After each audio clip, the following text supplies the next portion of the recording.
right, so let's get right to the phone line since this show is all about you venting and us chiming in when necessary. Let's start with Dan in Florida. Hey, Dan, what's going on? Hey guys, it's too bad because I thought right at the beginning of the fourth quarter, Kirk Cousins played well, but unfortunately, that last drive that he had is what we're going to judge him on because he didn't get the job done. But to be honest with me, the defense didn't really do much to inspire me confidence that they can stop anybody going forward. That last drive again on defense was another prime example. And I'm sorry, that 91-yard touchdown run is just straight unacceptable for this defense. That I think that's what really turned the game around. But when Kirk Cousins drove down and got the lead in the fourth quarter, I'm thinking, okay, the defense is going to do something, and the defense didn't do it. Kirk Cousins didn't turn the ball over, but he also didn't make plays. So to me, this is a team-wide loss failure, top to bottom. But what do you think about that? Thanks, Dan. When you talk about the defense, Judd, we talked about this on Friday on Mackey and Judd with Ramie, and I said this isn't going to be the test that it would be with Patrick Mahomes, but it was enough of it. And I said it was a test, but a winnable test, which was what the Vikings kind of needed on their schedule at this point. The defense failed whatever test it was that was in front of them. 275 yards through the air from Moore, almost 150 on the ground by committee from the Kansas City Chiefs. It's almost 425 yards from the Kansas City Chiefs without Patrick Mahomes and 26 points put up on the board. And when you talk about the offense, and Kirk Cousins didn't make the plays when you needed the plays late in the game, but you and I were sitting here sort of wondering what they were thinking with a couple of play calls there in the second half in crucial spots. 3rd and 13, and you call a draw play? A draw.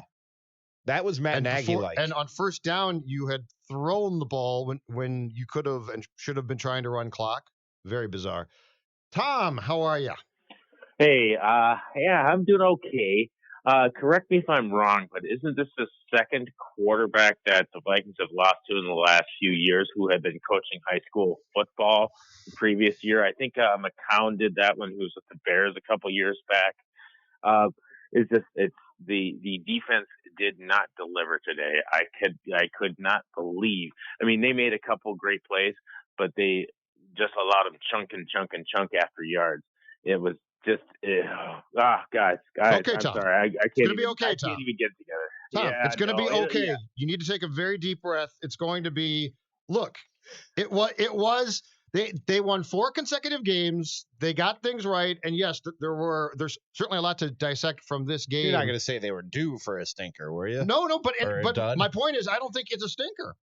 I don't think it's a complete stinker. Now, here's my biggest question. My biggest question that I would like to discuss is actually, I think, play calling. Your play calling for the past 4 games had been so damn good, and I'm not sure I get today. That and the O-line. And we talk. Thanks, Tom. We talk a lot, Judd, about how good Kirk Cousins can be when everything around him is right, and then how Kirk Cousins can't necessarily deliver those special plays when things around him aren't right. And I think today, neither the play calling or the offensive line helped him out that much. We saw Garrett Bradbury get abused 2 or 3 times in this game, and that's something that we haven't seen in 4 or 5 weeks. Literally got walked back. Elflein has been struggling. He became a human pylon back into Cousins at one point there on 1 sack. Let's go back to the phone lines, and I believe I've got Dave in Minneapolis. Hi, Dave. Hey, good afternoon. I was just going to say, this entire season and for the last couple seasons, it drives me crazy that Zimmer doesn't blitz more against backups and rookie quarterbacks. He sits back and he wants his secondary to do more. Xavier Rhodes is terrible. The guy should not be playing right now. He's a liability. They need to put more pressure up front right away. And I don't understand why they let a guy like Moore just sit and do what he did. I mean, he's not great. He's terrible. Thanks, Dave. I don't think he's terrible. You can say he's terrible. He played pretty damn well, I thought. For 3 weeks, 2.5 weeks now. Great quarterback, but he's not terrible. 2.5 weeks now. They've gotten Andy Reid has, I think, squeezed all the juice out of whatever lemon Matt Moore is. And keep in mind, when Andy Reid's offense is playing Mike Zimmer's defense, it is all about you adjust, I adjust, you adjust, I adjust. I mean, these guys they are highly effective, if that's the right word, minds on the side of the ball that they control. So it's not about, well, Mike just stinks and he didn't adjust. They try and adjust and go back and forth. And that's what makes the game a fun game of chess to me. Oh yeah, is that continual I think adjustment. that was the best matchup of the week, if you ask me. I think the Vikings. I think if this comes down to, if you want to question the side of the ball, I think it comes down to Stefanski, Kubiak, offensive play calling today. I agree. And Zimmer said again, not surprisingly, Mike said at halftime, he told Pam Oliver of Fox, "We're getting too cute. We're trying to throw too much." But I don't think you can let Zimmer and the defense off the hook either. Again, I agree. Almost 425 yards of but total offense. Saying Matt Moore stinks. I don't think it's fair. I don't think you can go that far. No. All right, let's continue on the phone calls. Vikings lose 26-23 to the Chiefs after winning 4 consecutive games. Jeff in my neck of the woods in St. Louis Park. Hi, Jeff. Hey, tough loss. Mm-hmm. But to me, obviously, Kirk Cousins has to share a substantial part of the blame. I mean, once again, it's all tied up, but you have the opportunity to go. Just all you need is a field goal, and you can't even get a first down. That is on him. It's also on the play calling. But the other thing that can't be let off the hook, the number one concern for me with this team, it isn't Kirk Cousins. It isn't even the offensive line.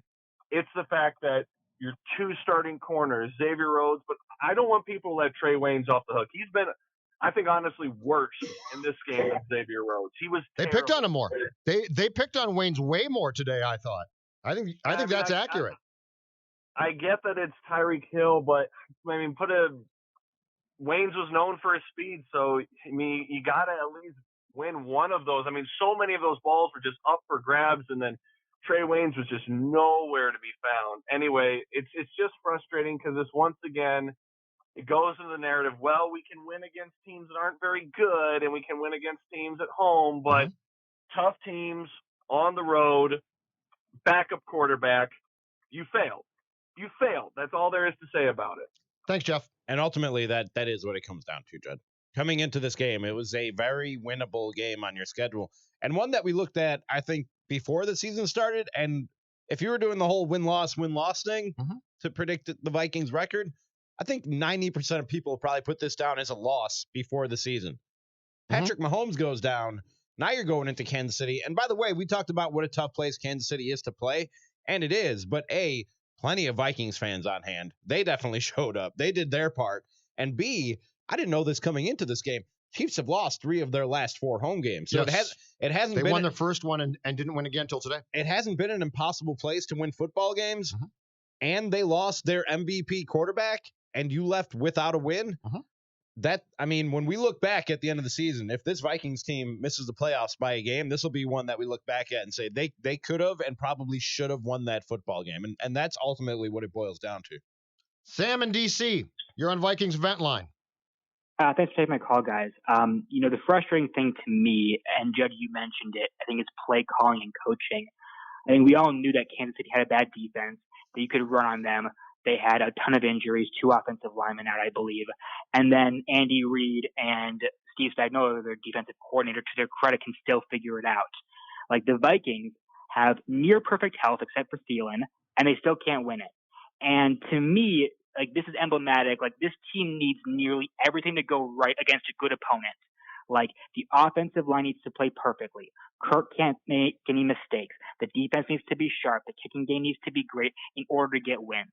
And, like, you can have those things go wrong against the Giants or against, like, the Raiders and still pull out wins. But when you face Dallas on the road next week in prime time, which I think a lot of us now are dreading, like Seattle on the road, even like the Packers at home, the Bears at home, for God's sake, like, that's far from a guarantee. So, like, you mentioned it, like, this is a game that I think going in we thought we could win. I think early in the season it's probably a loss if Mahomes is playing. But to me, this is like what's like being a Vikings fan, right? Like, you get this perhaps misguided optimism, and then it comes back to bite you, and, things happen. So appreciate it. Take my call. Thanks, Sam. Yeah, we have said how many times in recent weeks that 3 of the next 4 games are going to tell you all you need to know about the 2019 Vikings, right, Ramie? Yeah. The Denver game at home, you should win. They stink. At Kansas City, at Dallas in prime time, bye week, at Seattle in prime time. Those games are going to tell you, is this a team that can compete, especially on the road against good teams, or is this a team that if things are, as you said, perfect for Cousins and you're playing the New York Giants, oh, whoopee, it's the Giants. Right. You win big, And to Sam's point, that's where you get this misguided, oh, yeah, it's all fine now. And I've been talking, 3 next 4. My 2 bins, Judd, when talking about the Vikings, there's the confidence bin and then there's just the wins bin. Yep. And coming into this game, I thought it was a great chance to put one in the win bin and get closer to a playoff berth and just add a little bit to the confidence bin. Even without Patrick Mahomes, I think if you win this game, if you go into Kansas City and beat an offense that can clearly produce with Matt Moore at quarterback and Andy Reid calling the plays and come out of there with the win, it puts not as much as it would with Patrick Mahomes, but I'm a little bit more confident in this team. And now you're sitting at 7-2, and the playoff picture is looking a lot more pretty. Not getting this one, man, that really hurts for the Vikings. John in Manhattan, go ahead. Hey, Judd. Hey, Ramie. How's it going? First of all, Judd, just really quick, earlier in the week, you said hear ye, and it's actually hear ye. Oh, thank you. All week. Oh, boy. You know what? You can always learn. When did this happen? What? Yeah, what day did I do this on? I think it was on a Vikings Vent Line on like Tuesday or Wednesday. Nice. And you said somebody was going to come out and make an announcement, and then you were like, hear ye, and it's literally been bugging me all week. John, you know what, John? I appreciate, even at nearly the age of 50, I appreciate the correction because one can always learn. Didn't know it was Thank you, John. You didn't know that? Ramie I probably said it too fast. To this. Any grammar error, I will call and I will let you know. You know what, John? I applaud you. I applaud you. Now, what did you think of today's action in Kansas City? All right, Kirk Cousins. Somebody needs to piss him off again. He didn't have the edge. He wasn't, trying to prove anybody wrong. He was taking the checkdowns.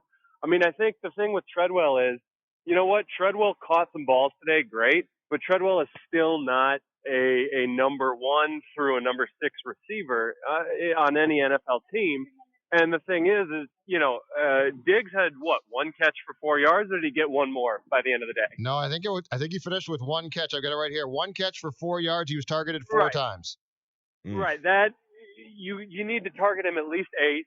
He's got to catch the ball, but it honestly, it felt like the Bears game where he missed Thielen deep, and then he just got nervous, and he didn't want to push it again. And that's the thing where at the end of the game, yes, it's play calling, but then any good quarterback will say, even with bad play calling, he'll say, this is my time. This is the time that we're going to win this game. And you look at, what the Chiefs were able to do. You look at Kelsey going up and making the big catch when it mattered. Nobody at the end of the game on the offensive side, I will say the defense, minus that catch, the defense, they were getting pressure. Honestly, I don't know where the pressure was the rest of the day, like there was in the fourth quarter. Yes, sir. But the quarterback, in spite of bad play calling, needs to be able to put together a winning drive. And he had the opportunity not once but twice. And that was what we saw in Green Bay. It's what we saw in Chicago. Every time this team loses, it is because we have a quarterback that is incapable of putting the team on his back. Thanks, John. But, John, that's sort of him. Like, that needs to be the decision that we all need to come to is Kirk Cousins, does he ordinarily only thrive where, as Ramie said at the top of Vent Line, the conditions are perfect. Right. Because a lot of guys can thrive. So this might be him. Like these last 4 games, I don't think were a reason. They were a reason to credit Kirk and the offense, but I don't think that they completely wiped out all of the things that we've seen previously. They were just things that were going well against a collection of teams that obviously aren't as good as Kansas City is. It was a bad day for the offense as a whole. From Kevin Stefanski and Gary Kubiak all the way down to get to Kirk Cousins. It was a bad day. But do you think it's because they couldn't adjust back when Kirk, why do you think it went sideways after 4 games of seeming to at least make sense? I think a big part of it was the offensive line regressed a little bit. Okay. And Kirk Cousins does not handle pressure well. And no quarterback wants to be pressured, but some quarterbacks handle that pressure better than others. And Kirk Cousins needs things to be calm and quiet around him to process the information and make the right decision. I know we're here to talk about Vikings, Judd, but we have breaking NFL news. Big breaking NFL news. Yes. What's that? You want to hit the breaking news sounder? Hold on, I got to find it. Can we hit the breaking news sounder? Yeah, I got it. The Miami Dolphins have won a football game. No! Yes, the Miami Dolphins the plan won got a football who did this? game, and they actually... Who ordered the code Dolphin? This is true. This is real. This is fact. They gave Brian Flores a Gatorade bath. They gave the head coach the Gatorade bath. You like that? You like that? No, this is bad news. No. This really happened.